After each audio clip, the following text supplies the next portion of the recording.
All right. And hello and welcome. This is Evo and joined today by Michelle from, you're going to have to say that for me one more time as I pull out our lovely bit here. Tell me a little bit about yourself, Michelle, and a little bit about the work that you and I both do together. Yeah, so I'm just so excited that we get to talk about this and that we get to dress up.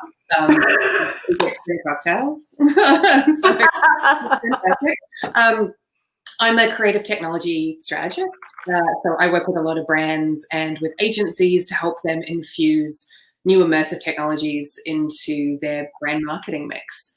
And so Evo and I are, increasingly looking at how that works for brands where the digital convergence has become very real and immediate, and everything in their life, in a brand's life, is now going online. So all of a sudden we're in hot demand, which is great.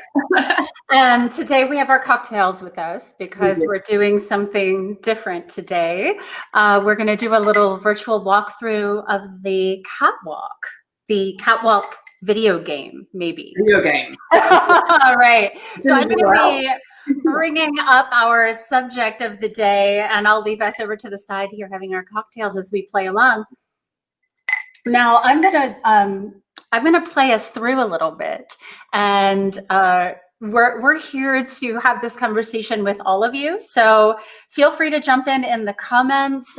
Some of you, if you're watching on YouTube and sometimes on Facebook, we can see your comments coming back in. But if we don't, you might want to jump onto a different medium. So feel free to say that you can follow us on Playable Agency at Admiration. And Michelle, where do people follow you in this world?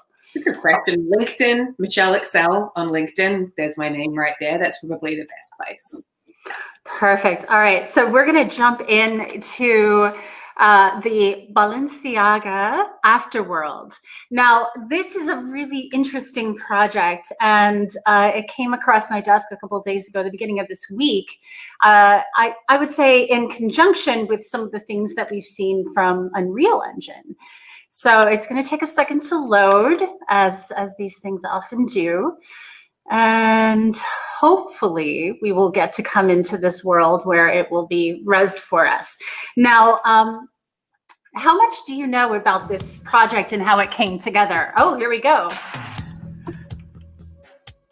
I hope y'all are hearing this. This is the soundtrack that came with the experience itself. So you can see that there's a virtual catwalk of sorts here happening. We are getting the sort of characters in terms of what they're outfitted with. And we're going to hit spacebar and start the game. So at any time, I guess we can hit P to do a screenshot. I'm Evo, so let's play Ivo. I don't know how much of this we get to play out each individual character or if they have their own storylines, but here we go. Michelle, when did you first do this? Over the weekend, but on mobile. How was that? Which device were you on first? I'm on an iPhone 11 Pro, so on iOS, and I did it on mobile. Came across it on social, somebody had shared it, clicked on it. Fantastic. All right. So here we go. We are in zone 1, and now we have movement and agency. I'm going to look around just a little bit. You can see it's pretty. So I'm using the arrow keys to move. There's outfits. We do seem to be in some sort of fashion environment. Some swank shoes. Yeah, it feels like a retail store, right? It feels like a gorgeous retail store. I've got to say that when I first did this on mobile, I found navigating really quite difficult. I found the environment absolutely beautiful, but navigating was quite tricky. Now, so this is a good point, right? We're coming up to this person, and I'm trying to click on them, and nothing happens. And I'm like, can't you talk to me? Are you just mute? Well, that ring around them makes them feel like they're a game element. Right. And I think if you screenshot yourself with certain characters, but it doesn't really seem like they're interactive. It's more like at most you're going to take a selfie with someone in here. Well, perhaps what it means is that you're able to, walk around them, and maybe that ring of light. Because you see that ring, right? It's not a solid line. Right. So it can be hinting at the fact that you could actually walk around that person because they are three-dimensional. Right. So I enjoyed looking around with this one. I actually took my photograph with them the first time. And I felt like that one I actually was wearing an outfit. This one too was wearing an outfit I would actually wear. Right. Like I had some chrome boots like that. They weren't like full on armor boots, but I love that trench coat. If you just go, or maybe with the next character, I loved her movement. Like she felt so real. She really felt like she was in that space. They did an incredibly good job of grounding her. Now you don't really get to go backward though, I've noticed. Like once you're forward, you're forward. I never tried. You're not really able to track back, for example, to that woman we liked. And I love the texture of that puffy. It's really nice. I mean, the fact that this is built in Unreal Engine and we're looking at this through, a web experience. Right. And so we're getting these sort of like chapters. And so it seems like it's set up in, I think, 5 or 6 chapters. Yeah. What did you think of this? It's like taking facial recognition to the next level. It's gorgeous. It's like when that glitch leaves their face. Oh yeah, kind of creepy. The fidelity of that face is so realistic. Yeah, and in the game environment, like that, the reality of that face was just so gorgeous. I love the fidelity of this world, although she's looking a little glitchy at the moment. Ooh. Anyone glitched before, actually, that's pretty cool. I don't mind glitchiness, honestly. Maybe the world is breaking down. Wouldn't it have been cool if they actually and it started to break down, or maybe some of the green elements started See what's happening? There's a drone that just buzzed me. So again, outfits that I might wear, but this part feels very real. The game music feels like game music. Yeah, the music's great. They did a great job of that. I love that there's characters who are not necessarily part of it, but they're still on the streets. It doesn't make it just feel like an empty world too. Right. It did feel like every experience I've had in New York, pretty much. It really the cars are a little futuristic. I understand that the artist. Okay, so we are hitting a little bit of lag here, but not too bad. I was getting lag if you just like full steam go down. But look at in the background, the people walking backwards. Like just these scenes. I hadn't noticed that the first time. Yeah, if you stop and you notice some of these scenes, they feel really surreal, like you're inside a music video or a commercial. Yeah. Right. And so this was a French creative team that built this, and I understand it took them about 6 months. That's what I heard too, but and a production team out of Germany is what I heard. Right. I don't know who, and I probably could have pressed and asked, but leave some mystery. We'll find out who it was. Again, why do you think they chose to not make this interactive? Or do you think that they maybe wanted to and just didn't, get there in time in terms of the Unreal timing? Really good questions. So there's such a pull here between there being game-like elements, the movement,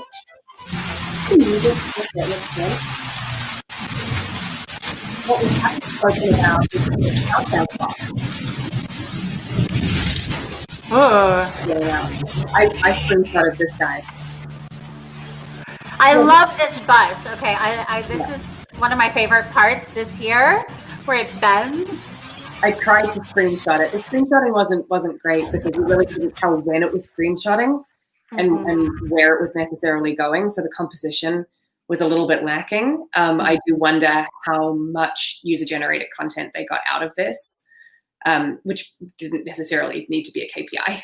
But it was right. Yeah, I made a few things, and we can take a look at some of the like fashion and all of that later as well. But so this world is very atmospheric. I like really nice detail in terms of the falling leaves and the sort of misty, foggy vibe.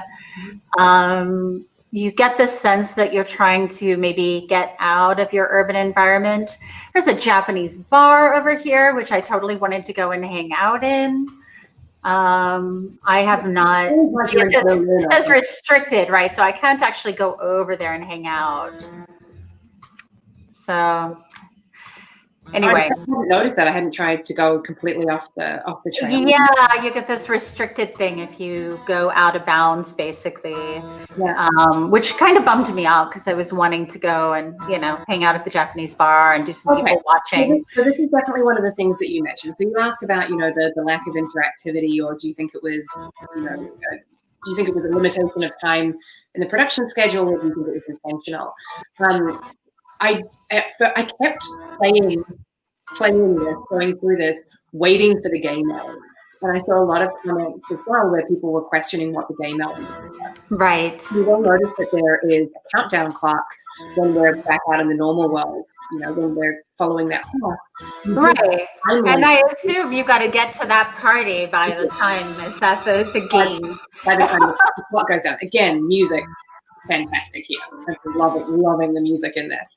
There's that countdown clock again because you keep on going forward, so it's pointing you towards the party. But beyond that, there wasn't any other game. So I found the world fascinating to walk through once they got off mobile and was onto desktop, which is a lot easier to navigate. But to your point, I wanted to look around. I wanted to stop and look around. I wanted to explore.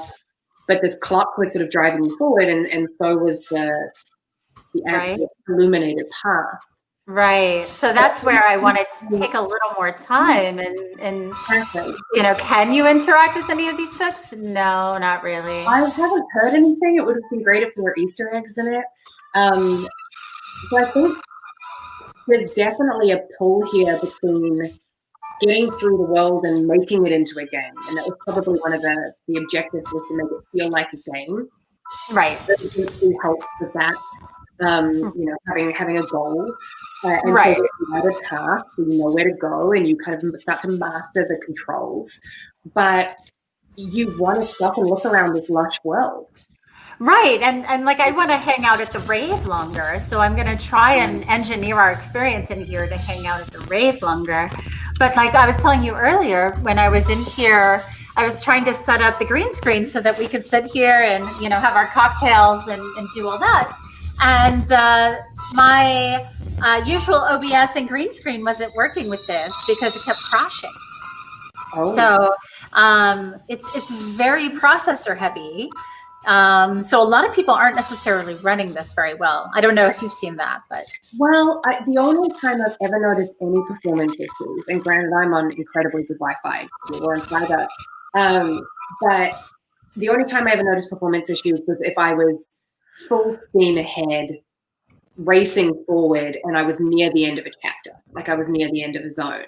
I think it was especially in that sort of New York style scene, the first time you came outside. Right. And I really noticed any lag.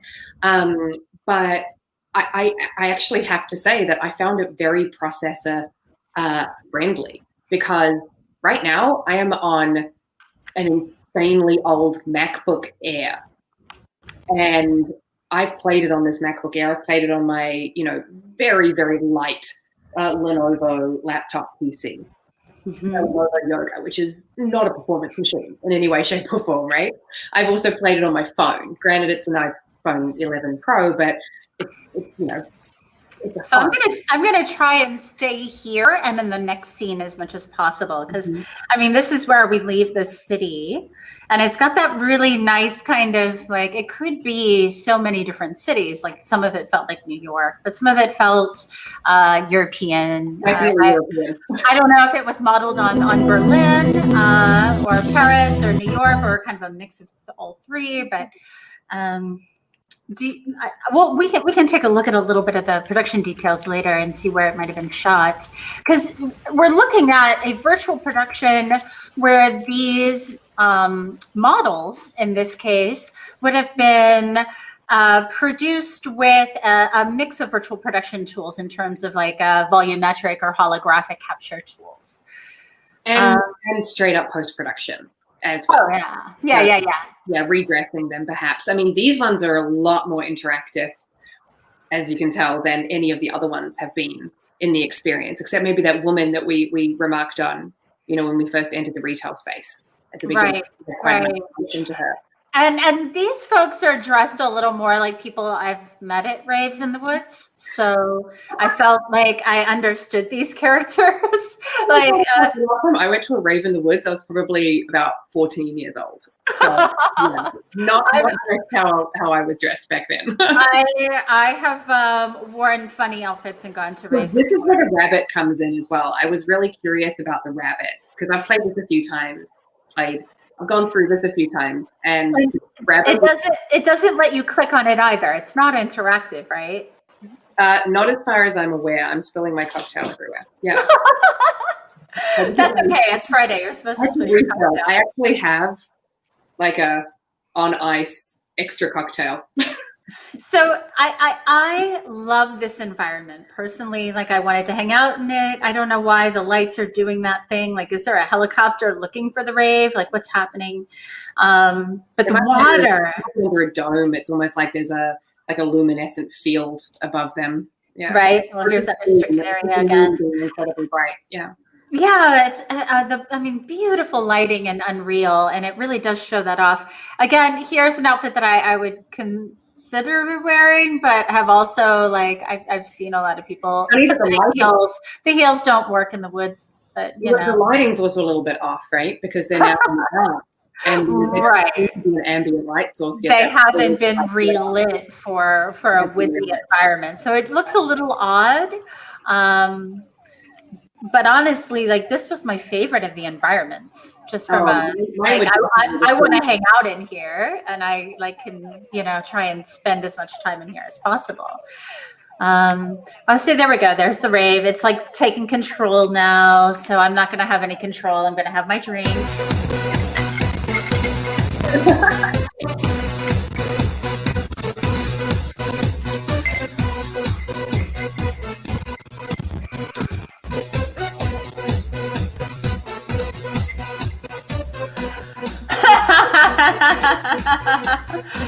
That's something else. That looks like a friend of mine's art, I would say. That looks like Seraphin's art. See, that looks a little better because it's ambient light, right? The lighting on that model looks great. This scene is great. This whole scene is beautiful. I'm going to pull us out for a sec. We can still hear us, but I want everyone to see that beauty.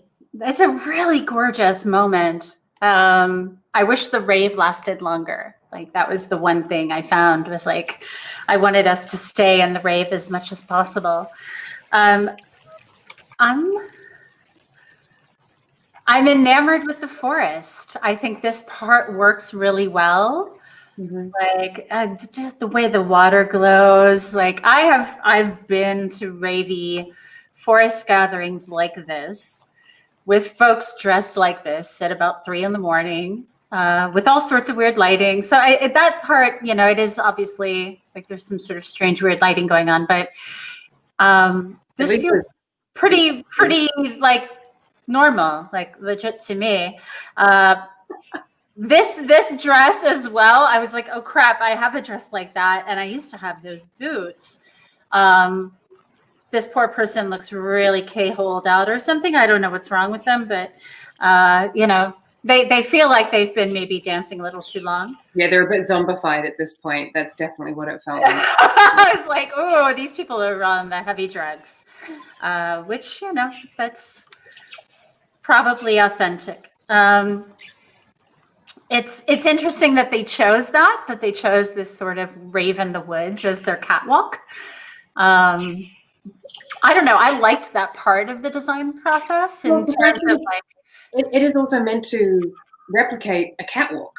Like that's the thing. I mean, they're not catwalking, we're catwalking through it, but that's a very catwalk feel.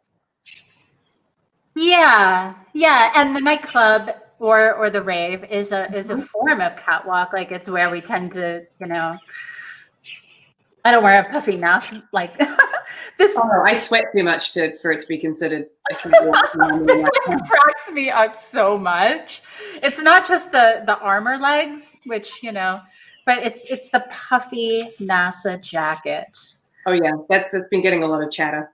It's killing me. The NASA purse I dug, and this outfit I dig. Like I would wear pretty much everything there except for, you know, those knee problems. I don't know about that. So here it's like Indiana Jones style, which I didn't dig this part of it as much, but that just me. The city is so evocative, right? You have that like twisted bus, and like I want more to happen with one of the storylines, but it feels very disjointed, kind of like probably doing certain drugs in the woods would. You're right though. Like, what is the actual journey of we're not the protagonist, obviously. We're just, you know, passive in this space. Right. But I do wonder what the intent of the journey was, if there was even an intent. Yeah, and fashion often stays away from intention, and that might have been a very, you know, clear and intentional choice. So here we are, we've got 6 minutes left, and we realize that there is a pursuit of sorts now. Like there's a sword up there and a whole thing, and we're starting to get the sense that there's something else going on here. Now, it was at this point where I'm like, wait, is the rave the process to knighthood? Like, is this some sort of, you know, glorification of the raver? Right? And so at this point, I was just thinking, does this go for another 10 chapters? Yeah. The heaviness of the metal, chunk, chunk, chunk. Very androgynous, strong knight pulling forward.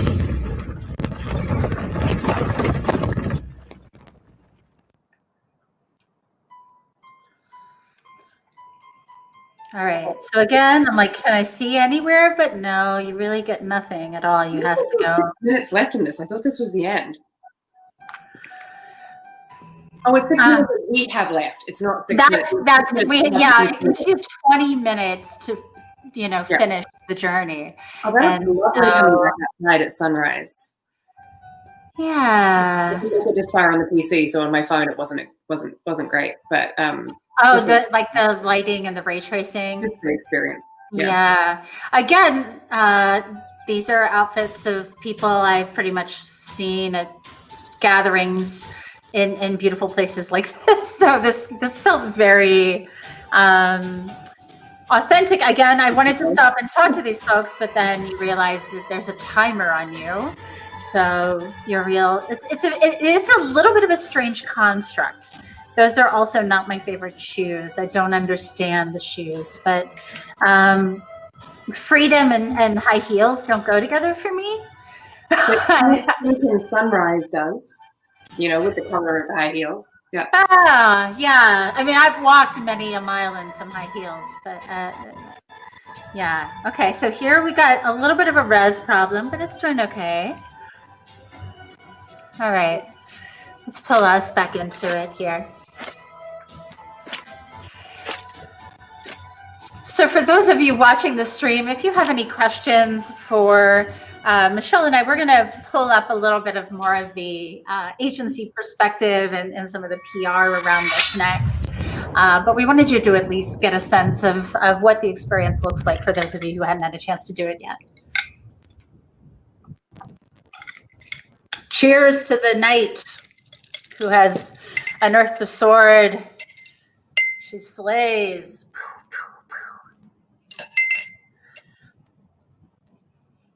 This I love. What did you make of this? Yeah, what did you make of this when you first got to it? So you got the sword, you get the sunrise, and then you take a deep breath, and that's your goal? Like is it interactive? Like, are you able to actually hold over that? Because I was on mobile the first time I got all the way to the end. Took me 2 attempts because I got bored halfway through. I did the breath the first time. I was holding it. I was pressing it because on mobile it looks like a button. Right. So I thought that was finally the interactivity moment. Where I was meant to get something and then like I would unlock my rings and then I would be able to move forward. So there's my screenshot from earlier when I hit P. So I'm going to download that. It does let you tweet it out, but you know, that's... I hit P like quite a few times throughout it, and I only got one of them. So it also lets you only play once an hour, I noticed. Yes, and from what I work with a number of different incredible production companies. One of them is Current Studios. They are in New York and headquartered in Canada. And you know, I was chatting a little bit to their VP of Creative Technology, Steve Martellin. Awesome, very, very smart guy, knows everything about everything. And you know, he was so blown away, right? That we got it. Julia's also pressing it. Julian is pressing it. And the once an hour is also, I think he was saying, trying to explain to me, but maybe I wasn't understanding it. Just not unusual, that it was from a bandwidth point of view, because every time we play this, it costs them, obviously. Oh yeah, it's not cheap. The cloud service is extremely expensive to run this in the web.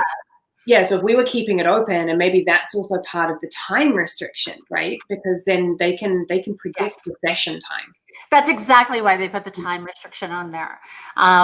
It also drives repeat performances, though, because you want to go back and see if you missed anything. You do. You want to go back. And yeah, I wonder if maybe there's a way that you could have saved some scenes and then gone back to them in a less labor-intensive way.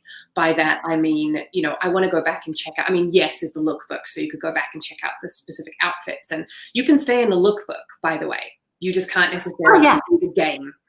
Right, because this is just images. It's not trying to serve a fully immersive world to a website. And we have to recognize here that Unreal is giving us a lot of data, a lot of detail, even on a very, you know, closed track experience. It's a lot of information to serve. And so anyone who doesn't have a reasonable, you know, signal, Wi-Fi, I would say, you know, a couple up and down just to be able to run the experience, because it is very intense. It did not heat my phone up. And first time I played it, it wasn't even as intense as a lot of web AR experiences that I've done. Certainly not even as intense sometimes as, you know, if my computer is running too many browser windows.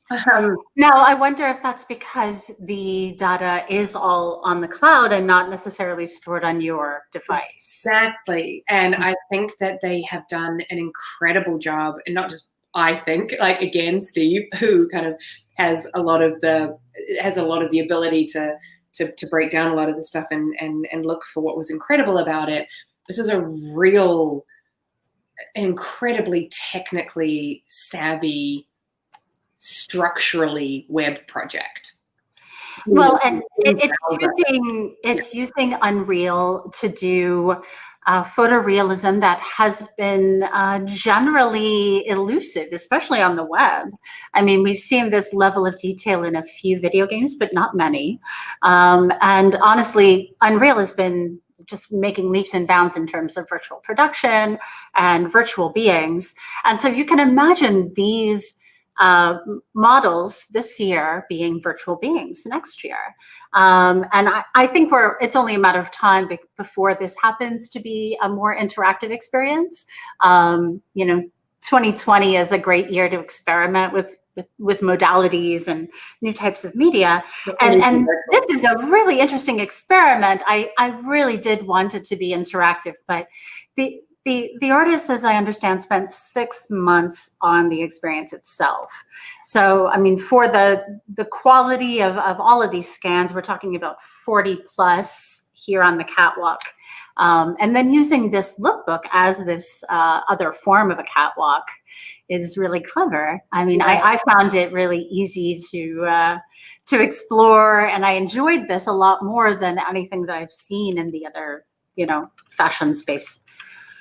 So I wasn't a big fan of the lookbook, I'm going to say. I know that it was hosted on Sketchfab. Shout out to Sketchfab. They've also come leaps and bounds this year in terms of just awareness, popularity, functionality.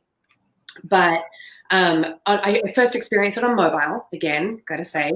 And it's the lookbook is a clunky experience on mobile. Yeah. And then, because you can't zoom in, they've got there's the main look, and then there's the two ones on either side, so you really don't have all of the screen to explore the main look because you've got the other ones up in the wing.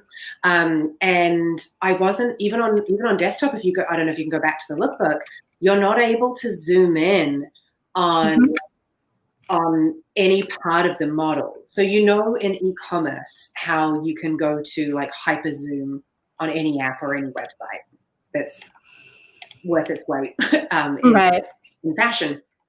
And if you click on one, and I'm able to, like, what if I want to zoom in all the way to that material, or I want to zoom into the top? Try going up. You can't get. You can't. Yeah, it doesn't let you. And that really frustrated me because if I want to see how something sits, I like to zoom in as far as seeing fiber. Maybe this isn't the place to do it, because. It works against them on a few of these designs because it ends up making some of the designs look more ratty or less durable. I feel like the textures don't come across. I want to zoom in and see texture, but also the fact that I can't zoom in on the shoulders just really bugged me for some reason. Like you can turn it around, sure, but I can't zoom in and go up. It was just so weird. It felt like such a limitation, and even more limited on and this part wasn't part of the game, so they could have done this part differently. Right. They could have had clips of an actual model wearing the clothes at this point, because it's not like they didn't have that. So I wanted to dig more into the fashion side of it, and I found that part of it a little bit lacking. But that's where the website kicks in, right? And you can actually go and see this collection. Presumably, I haven't even gone to look because I buy most of my Balenciaga like this secondhand. But yeah, I was a little disappointed by the deep dive on the fashion side as well. So it says that they delivered this as a VR runway visible only via headset to a limited number of guests in December, and then December 6th released. The avatar journey is set in 2031. So we do, obviously the journey is what we saw. In the future, a garment that appears to serve one function may serve another. So obviously, these kinds of big cloaks and puffers that also, will keep you warm at the forest rave. Armor as a sort of evoking of both game mode, but also as again, protection and these sort of multifunctional wardrobe elements. That made a lot of sense. I did not get this 3D pump. I didn't understand where they were going with that. But I guess their shoes are 3D printed. So I feel like there are certain things that they don't really tell the story of very well that probably could have been easier to find this information. Yeah, the article that was in Paper Mag, I don't know if that's one of the ones you got up. I think I shared it in one of the feeds that we were talking about this. They went into a lot of the backstory about the creator wanting to depict a version of the future that an ideal version of the future. So there was a lot of stuff about the green space in the city was starting to come into the city a lot more. There was a lot more greenery. There were a lot more like, roof gardens and things like that. The advertising was for things like, sustainable farming, green, like plant-based meat, things like that. And I thought that was really interesting. But again, well, there's a fine line between having that in there and telling people about it, and then having that in there and having people discover it. Right. And I don't know. That's always a question. It's always a question whenever you're doing anything user interface or content wise, which is how obvious do you get with what it is you're making. Right. So this article, this is bizarre, but there's a few that are similar. That the designer's name is Demna, I'm going to mispronounce this, Gvasalia, Gvasalia. I'm going to cut and paste that for you. So the designer envisioned a mythological space age adventure set in 2031. And so we have 50 avatars in this neo-medieval style, reminiscent of Raised by Wolves and the upcoming Dune. So that's an interesting mix of inspirations. So sustainable and smart consumption, which I didn't get in that storyline. But I did when I read further information, and that's the thing. Yeah, there really were these. It was about smart cities, sustainable cities, more livable cities. Right. It was about more sustainable production practices, consumption practices, and I thought that was incredibly interesting. And that also, answered a lot of questions for me about why they maybe didn't make it as interactive. It was really about the world. But then why was I on Rails? And then why was I not prompted to look up and read some of those things? But then, come on, you're already showing off a lot and expecting a lot of people to get through this experience. So I think to your point, you said it really well before. This is the start of something. They can build on this. I wonder if they're going to reuse this world. I wonder if this is going to become an iterative world. And if we're going to see them coming back to this space and adding more to it. I think that the VR experience would have been, is this the VR experience? So you said you jumped into the runway world or the game world. This is a video that was attached to the Vogue article. And so I think this is the VR catwalk. I thought that they took people through the VR, through the entire. I would have hoped that they did both. I mean, that would have been better to me. But this is, what the media would expect of a catwalk. So I can see where this is valuable too, right? For your, 40 fashion writers that your major magazines and your editors. So I don't know. This is 3D. Okay. This isn't 360. This is 3D.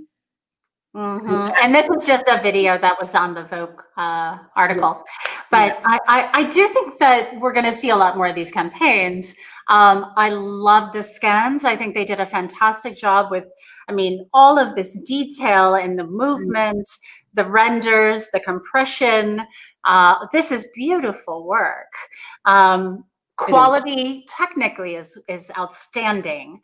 I think fashion is ready to be more interactive. And so, for example, being able to see ourselves in these outfits and then embody one of those characteristics and then, walk through the world as one of the models, right? Yeah, just that sort of embodiment change, I think, could change the whole experience. Yeah, there wasn't a lot of, we didn't have a lot of agency. Right. And I think that transmission of agency is not something that, every game is great at. And obviously the fashion industry hasn't done a lot of that in the past either. But it's a missed opportunity. I hope we can see more of those kinds of things next year. Yeah, I think that's step one, because there were, I do not feel like there was I don't feel like there was a connection here with the gaming world. From the use of Unreal, from the beauty of the environment, 100%, absolutely. Even potentially from some of the build aspect as well, as you mentioned, and that performance aspect, which was very, very impressive. But I don't know if this was I don't know if I would love to know what more gamers think of this. I reached out to a couple of my heavy gaming friends. Work at major studios and work with third-party integrations and things like that. So very, very familiar with this. And it's, yeah, if you could class it as a game, it's a game world. And this is where we start to get, semantics are becoming really complicated now because we're dealing with more and more game worlds. We're dealing with more and more virtual environments, but they're not virtual reality. We're using game worlds and VR worlds to create web-based experiences, and yes, you can look around it.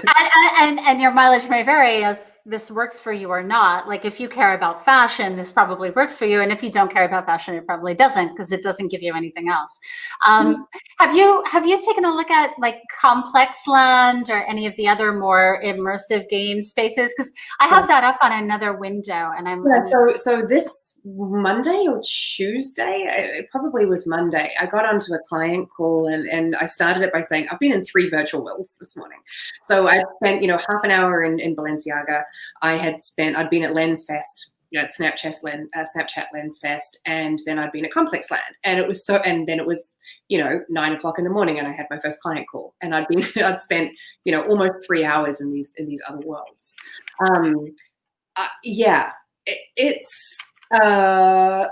I didn't spend a long time in it.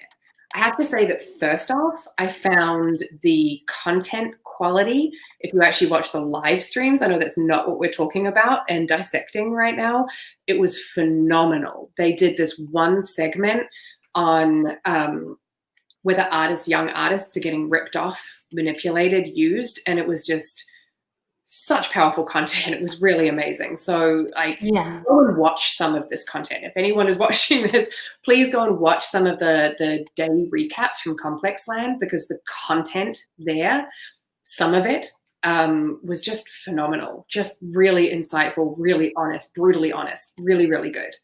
The world itself, the comments and things like that, it was so 2D. That was so weird to me, going and looking at the collections, and it was like a pop-up box, a modal. And it's like a 2.5D series of ads though, right? Like what are we really getting here are ads. It's a retail conference. With a couple of talks. It's a retail conference, so I get that. But like this, it was so 2D slapped on the top.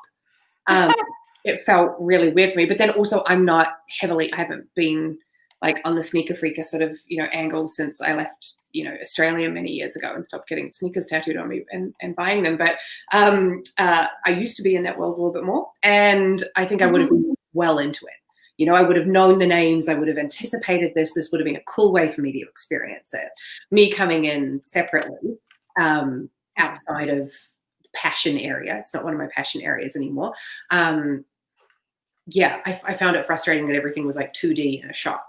I would have liked to have clicked on that thing and had somebody talking to me, or had the clothes modeled, or right. I mean, there are half a dozen worlds we use where those are interactive booths where there's a real person there. And so I was a little disappointed that it wasn't necessarily well staffed from the brand side. Like you can't necessarily build a relationship unless you happen to catch someone at the right time. It was very serendipity was fine, but yeah, we've been doing now these, online expos and things. We've had an entire year where you haven't been able to walk up to a booth in a virtual conference and have an interaction with somebody. Well, now you can't, because month number 1, people realize that you still need to have that one-to-one connection. So yeah, how cool would it have been to have breakout groups, and maybe there were people dwelling in that particular merchant space and you could have chatted about what you thought about it, rather than it just be like an e-commerce pop-up link. By that, I mean, you kind of go to a store and you see their inventory, but why not chat into that area too? Why only have chat in the live streams? There were just so many more opportunities, I think, for interaction. But then again, I'm guessing a lot of people went to this and they were on text and they were on, Discord or whatever else they were on with their friends who were also attending. So maybe, you can't discount that organic, peer-to-peer normal communication that would have happened while you were both in this world together. Like if I'd gone to this with a friend, maybe we were texting. Yeah. So what do you think agencies and brands and creative should take from these experiences in order to, create better experiences next year? Dive into the psyche of the people that you're trying to, I won't say rip off, that you're trying to pull into your world. I honestly think that there were probably just limitations with the Balenciaga thing in terms of time and cost. I think you're right. You said, do you think that the reason there wasn't more interaction was just because they didn't have time to? Probably, yes. Very likely. Right. Kind of other ideas. Yeah. Well, this is lovely, though. For example, you can, no, I have no, so it's got a number of different interaction points, but this is more like user-created art content. This is made in Unity, not Unreal. So obviously we're seeing something that looks a little bit different in terms of quality. But I think it's fascinating that that they chose such different approaches, right?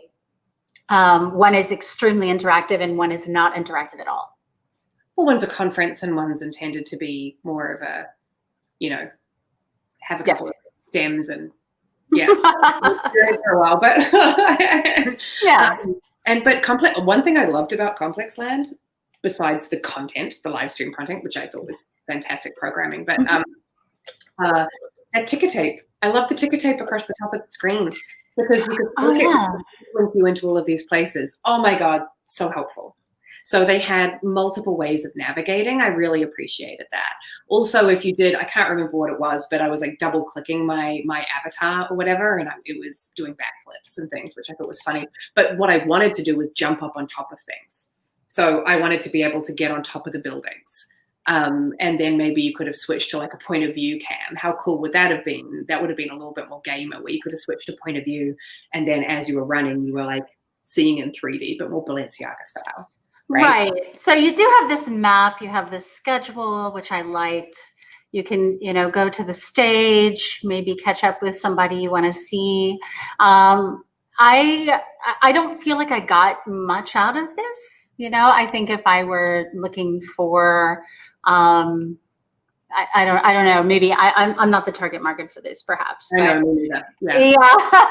I like the art. Like the one thing I did enjoy was seeing how many different user-generated and community-generated art pieces. And I think that's mostly the Adobe relationship with the rest of this content, because we have these brands and things, we have food trucks and different here's Showtime's theater. I didn't go over to the food trucks. What was that about? What did they do with the food trucks? Can we go there? Oh yeah, of course. I keep hoping to catch something that I'm supposed, like I didn't catch any of the performances at all here. So today's the last day of Complex Land. But it's a long conference as well. I'm sorry, but oh my God. It's an incredibly long conference, but that's, in normal, I went to TED Women a couple of months ago. Now, in person, when I've gone to TED Women before, it's been 3 days. Great, because you're on location. You can't leave. It's not like South by Southwest. It's not in the middle of a city. Like when you go to TED Women, you are like at the compound, yeah. You do, and you have to turn everything's out of office. So, you really have to be present. But this year they did it in a day, and it was so great and so immersive. And I actually made a concerted effort to block out my calendar and not take, I just attended that conference that day. So I think that brands really need to be mindful of what they're asking for in terms of virtual commitment, because just because it used to go over 5 days in person does not mean that it should be over 5 days now when it's digital. We're gonna find out what free drugs is, because apparently that's what is in the food trucks is free drugs. Sold out. Free drugs are sold out. Yeah, free drugs sold out, of course. Everything good is sold out. So. Yeah. You can find some Nikes maybe instead. But that's complex. I really loved aspects of this. I have to say, I'm not so into, most of the shops were a little boring for me, but I, we're not I, meant to I tried to talk to people. It wasn't very interesting to talk to people, to be honest. Like I was hoping for a little more there, but So there's a question in here that we've been asked in the chat: how do brands measure the success of their entertainment campaigns, meaning these sorts of campaigns, other than purchases? Talk, chatter, reach. The fact that there are probably multiple live streams about the Balenciaga thing. There's probably a lot of people who hadn't heard the word Balenciaga or know how to pronounce it, or who forgot how much Balenciaga she owned. And I'm wearing a Balenciaga dress, and I'm not wearing any shoes, but I have a few. But it's awareness, it's consideration. It's honestly showing a commitment or an appreciation that their target consumer is not just who they thought they were before. So they're reaching a whole new demographic. I think that they're trying things. A lot of brands try things out. So a lot of brands push and try things out. And us as marketers, if we made it, we say, fantastic, it was successful. If we didn't make it, we're either envious or we're asking, hey, it won some awards, but did it really work? Did it really work? Work. Was it effective? But a lot of brands are just trying things out these days. And to be honest, I really hope that Balenciaga world is persistent. I hope that they keep it as a space where they can reactivate. I think that's important. I think that we moved from a lot of in-person events where things were built and then destroyed. And I hate seeing digital waste as much as I hate seeing physical waste.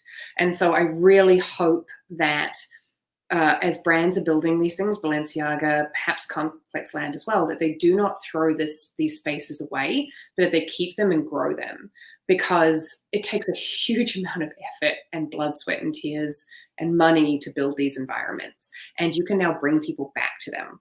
I think that the next PR event should not necessarily be a virtual runway like they had, but why not walk people through this experience? Have everyone tune in and then do a guided tour through the space like you would at a gallery or something, and then allow the guests to chat with each other. These virtual spaces that brands create can become persistent. They can be used to they can be used to reactivate. You can own them. So longevity is one of those. Can I use this space again? Can I use it to activate? Can I become a destination?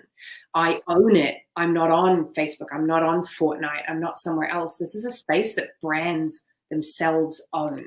They now own this virtual space. That's fantastic. You have a virtual showroom. And they can make it whatever they want. So we can begin to participate with these brands in a whole new way. And so whether that's programming celebrities to come into Complex Land and do things together, or maybe giving us some agency next year and making these spaces more playful or embodied. Obviously, they're obviously beautiful, and hats off to the artists in France and in Germany who've been able to pull these technical marvels off, because volumetric, this is a beautiful example of virtual production and a mix of volumetric and other means of capture. If those of you who are interested in doing this kind of production at home, you're welcome to reach out. I'm at Playable Agency. Michelle also works with brands and designing campaigns. I work with teams in building out a pretty wide variety of strategies for virtual events and experiences. So you're welcome to bounce off of either of us. Michelle, you also work with brands in Australia and New Zealand, as well as here in the US.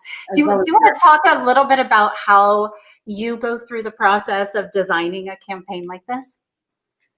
Okay, so the really complex thing about this now is that we're getting a lot of different departments converging and a lot of different agencies converging. So you're now talking about potentially your sponsorships and brand marketing, event marketing, now converging with your advertising, converging with your influencer marketing. You're talking about a lot of different brand agencies and internal departments coming together. And so the biggest challenge that I see, or the biggest opportunity, I guess, I see these days is brokering the relationship and the collaboration between these disparate groups, because no longer is an event just the event marketing agency. It's now also the social agency, the digital agency, the ad agency. Everyone's coming together. So it's slowly, but we've thrown it into there's no rule to this anymore. I think that cross-team collaboration. Right. And this was a 6-month campaign just from a creative point of view, but building these kinds of campaigns can take all year. So if you're trying to do something like this for next fall, now is a great time to reach out to Michelle and I and to other creatives to begin thinking about how to build your own virtual environments, experiences, and worlds. Yeah, definitely. And then there's quick ways you can do it. You can activate on social platforms and things like that. There's ways that you can piggyback on games and game worlds, which we've seen happening. And then there's, hey, should we just be building something ourselves because we're going to come back and leverage it and use it again and again? So, we know how to ask the right questions. So yeah, if you have questions, we can help you walk through them and answer them and figure out what to do. Yeah. And if you're trying to do something that's a little more lightweight, but you're trying to do something that's potentially embodied, other means of integration with video, for example, we're using a tool called StreamYard today, but I produce in 20 plus different platforms and multicast across the board. So if you're trying to figure out how you're going to bring together a strategy for the interactive stream combined with whatever your media or content or experience might be, now is a great time to be doing the experimentation and to be learning from some of these other tools like the Balenciaga catwalk this week. So Michelle, thank you so much. I'm going to sign us off a virtual happy hour soon. And I just wanted to thank you for joining me for what's now the end of my cocktail. I don't know how you're doing, but it's time for a refresher here. I'm really full because I had a backup on ice and kept filling it up. So I'm feeling but also very optimistic about 2021. So that's good. Well, I'm feeling really excited for 2021 personally. I'm gonna switch to my happy holidays little background here because it's been a long year, and I think we need to celebrate more of these little joyful things, whether it's tiny little gatherings with friends or, having a drink with someone on a stream. I'm grateful for you, and I'm glad you're with me. So let's figure out how to take this into different virtual worlds next year. If you need help with any of these concepts, I hope that you'll reach out to Michelle and I. We've had such a lovely time with you, and thanks, Juliana, and to the rest of you who are watching on Facebook whose messages I could not bring in today. Thank you for joining us. This is Evo, and I'm going to sign us off here. And Michelle, do you have any final words for those of us who are thinking about creative flow and how to bring all of these beautiful experiences closer to home this year? Yeah, you need to talk it through. We need to riff. There need to be more things like this where there isn't a set agenda and we get to form opinions as we speak them. We get to change our minds about things. We get to talk it through. We just have to be talking this stuff through. There's no right way to do this. If anyone tells you know exactly how to do it, they're lying. No, I'm saying we guide, but there's no one size fits all for this stuff. We really need to understand what you're trying to achieve, what's possible, what we bite off as the first chunk, and how we grow it, because we don't want any of this stuff to be one and done. I don't want anyone to treat virtual experiences, virtual worlds, game worlds, anything like that as check, we've done that on the brand marketing, bingo sheet. What's the next thing? This is real. And we need to take it seriously, but also have fun with it. Well, that's a great closing notes. So I'm going to sign off. This is Eva Haining at Playable Agency. Michelle, thank you for joining me today. And anytime you need help, feel free, reach out, and let's create some magic in 2021. Take care from all of us here. Bye. Bye.